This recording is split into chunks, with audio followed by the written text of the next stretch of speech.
The David Pakman Show at davidpakman.com. All right, welcome to the bonus show. I'm here. Pat is here, as you can see, and we are both here. We've got our split screen up. I think everything's working so far. It's always a question mark, Pat, when we have like anybody is not in their usual spot. But right now, everything I think is working pretty well.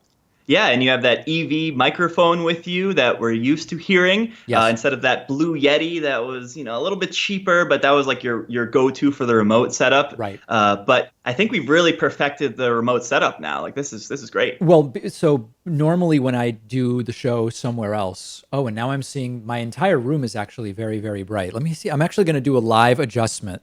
Let's see if I can do this. Is that a leaf blower I'm hearing?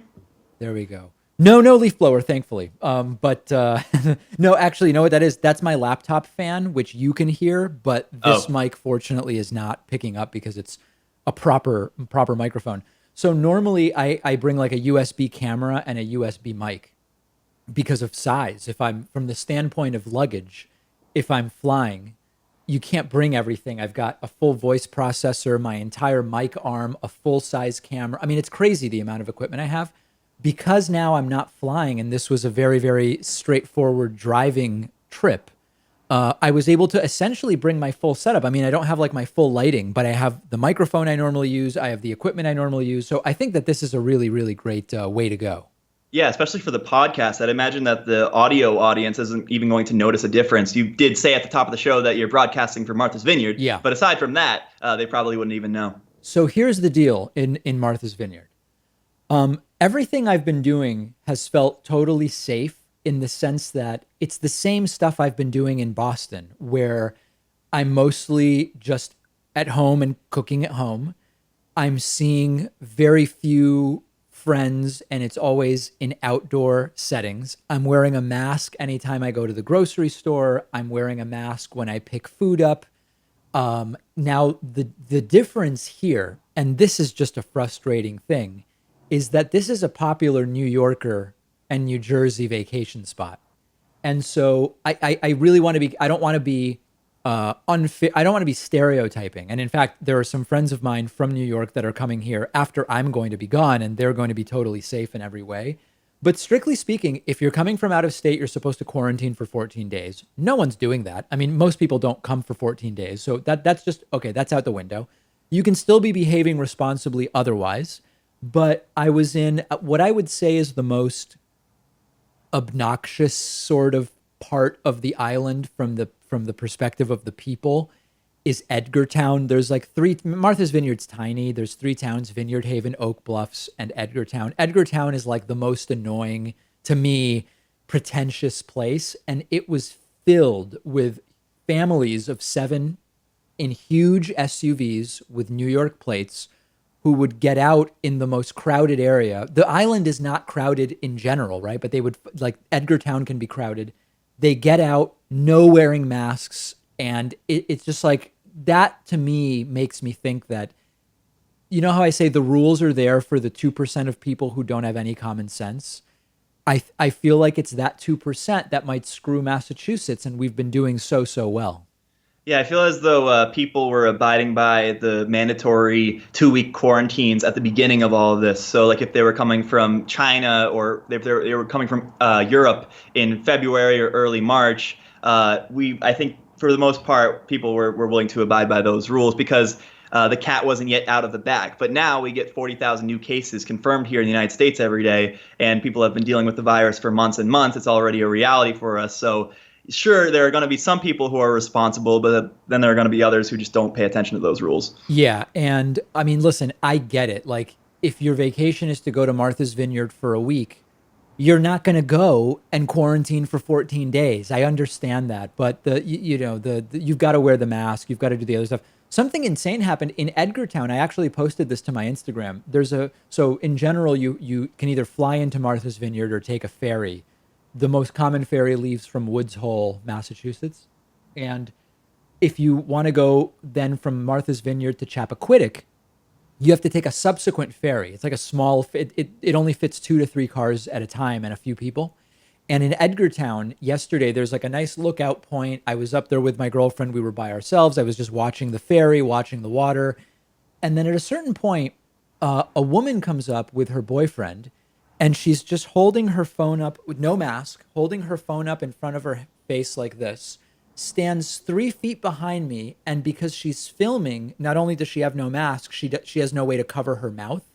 And she just sneezes right into the air 3 feet behind me and my girlfriend. And it's like, with everything that's going on right now, that's what you're doing. Why are you even 3 feet away from me at this point in time? Now, hopefully she didn't have the virus in an outdoor setting like that.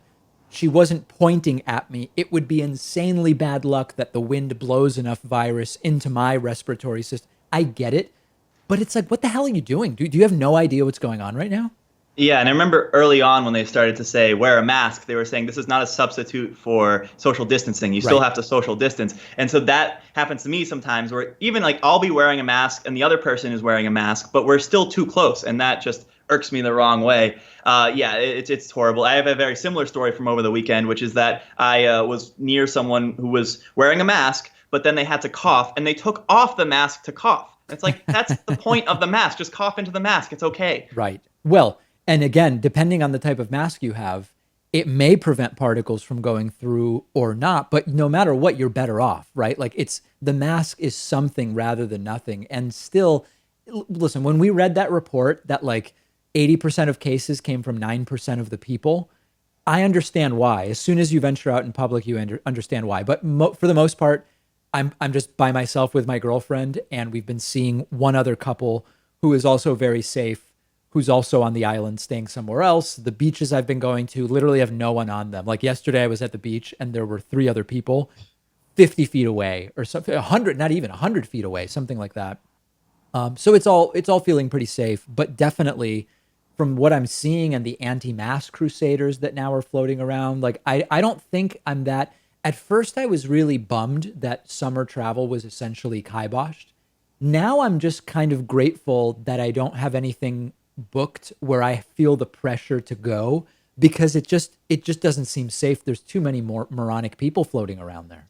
Yeah, and it really is becoming political, who wears the mask and who doesn't wear the mask. Yeah. And I think that goes to the point about how conservatives oftentimes have an empathy gap. Like we saw that with the gay marriage debate a few years ago, where many conservatives were against it until they found out that a family member of theirs was gay. Yep. It's kind of the same thing with the mask, where like they don't have the sense of like if you wear this thing, it's protecting other people. It's not just about you. It's not just about you not wanting to wear it. It's about protecting the people around you. It's just common courtesy, right? I mean, if you go out in public, there are certain things that you do. You stand in a line if there's a line for something, right? You don't cut it. Yeah. You maybe hold the door open for someone.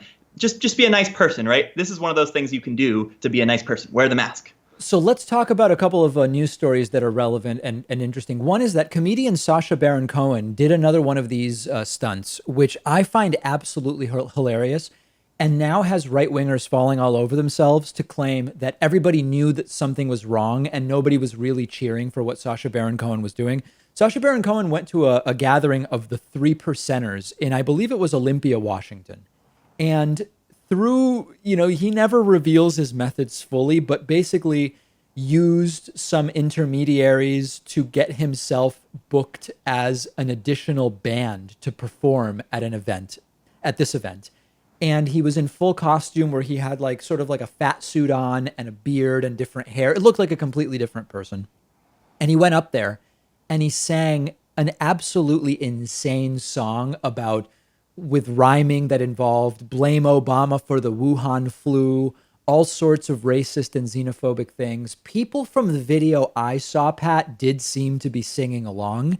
But now that it's gotten out that it was Sacha Baron Cohen, the organizers of the event are saying, we never approved this. We were tricked. As soon as we realized what was going on, we tried to remove him from the stage, but his own security blocked us from removing him.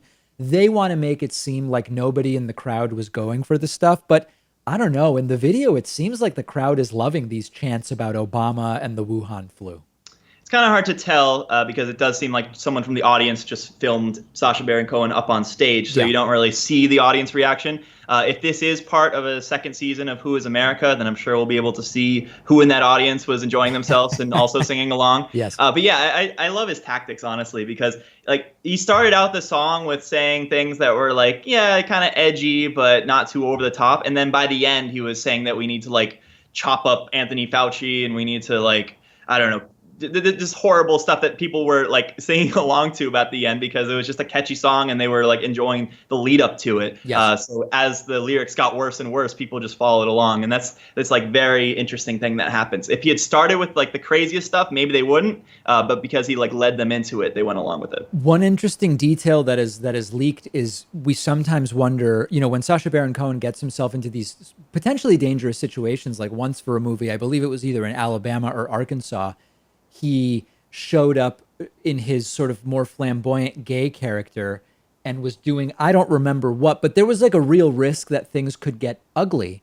And in this particular case, it was reported that they had an ambulance on standby driven by his team so that they could get out there and nobody would be like, get the black sedan. It would just be like an ambulance and it would be much less likely to cause a problem for him getting out, which is an interesting security detail that it had not occurred to me.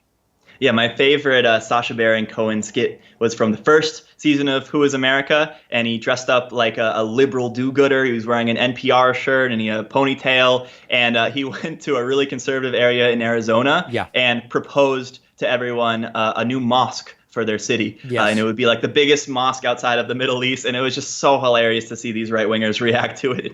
They were just losing their minds. Is really funny. And then what I do, a lot of this stuff is staged. This type of, not Sacha Baron Cohen, a lot of people who do things like this, it is staged to some degree.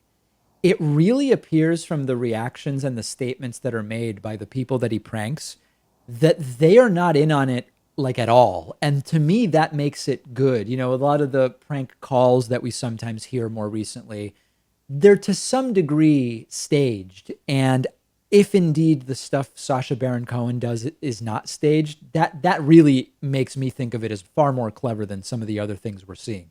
I'd imagine he also filmed some skits that maybe don't go so well, people discover, hey, this is Borat, right, dressed up as a different character. Yeah. So for those, they don't use. I remember there was a big story about Sarah Palin, who gave an interview with Sacha Baron Cohen and then later found out who the guy was. And I don't think they ever aired that interview, maybe because it didn't go well, maybe because they just thought that they wanted to avoid a lawsuit. I have no idea why they decided not to. But yeah, sometimes it just doesn't go well, but you don't see those. I want to talk briefly about the fight for statehood that is happening in Washington, D.C. I had a few friends over the weekend posting some things on Facebook about Puerto Rican statehood. That's one issue that's been discussed quite a bit.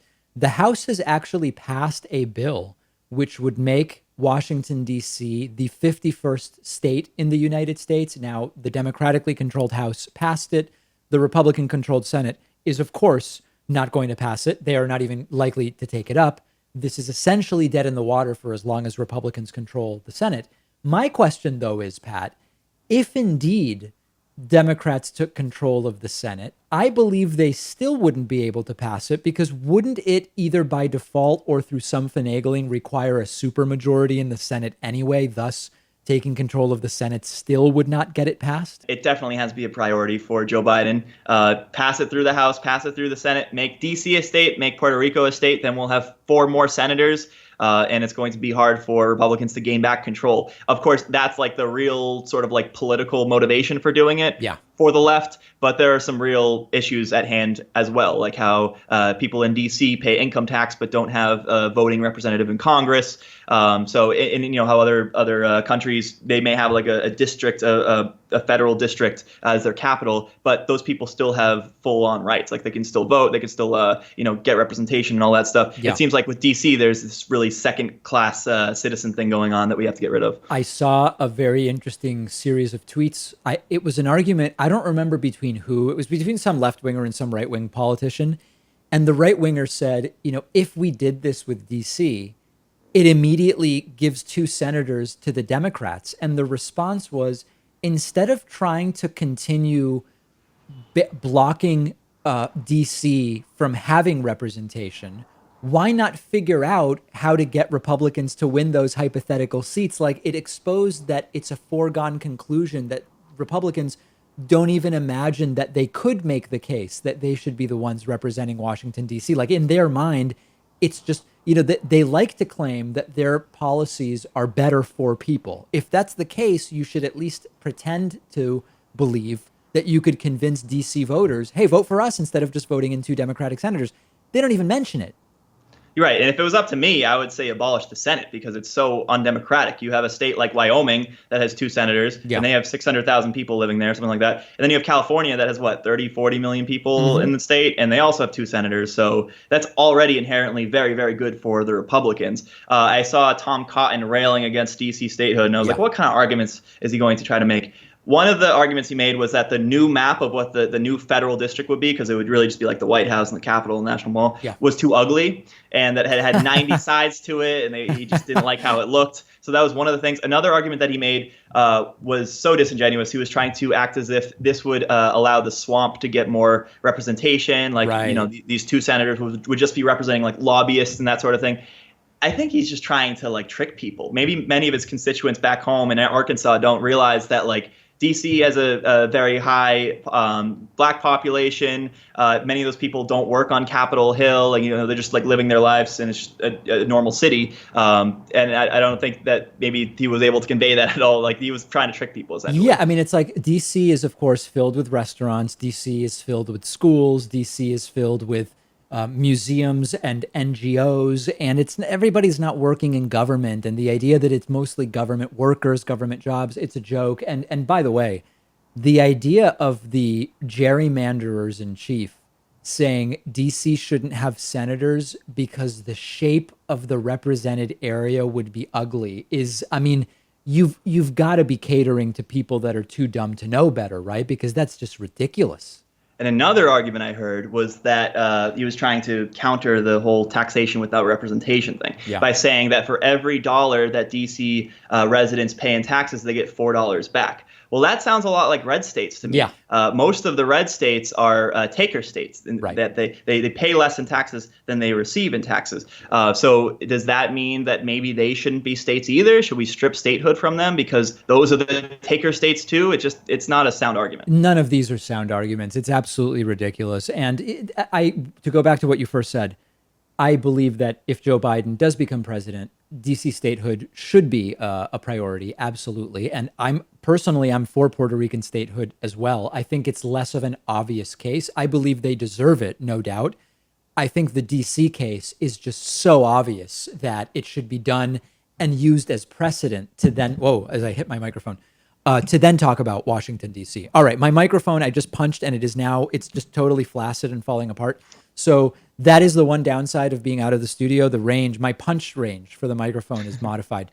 But I will try my best to have that reconfigured for tomorrow. Thank you for joining me. I'll be coming to you from Martha's Vineyard for the remainder of the week. It is a huge week. It's just an incredible week that we have going on. And we will have much more coming up for you tomorrow. The David Pakman Show at davidpakman.com.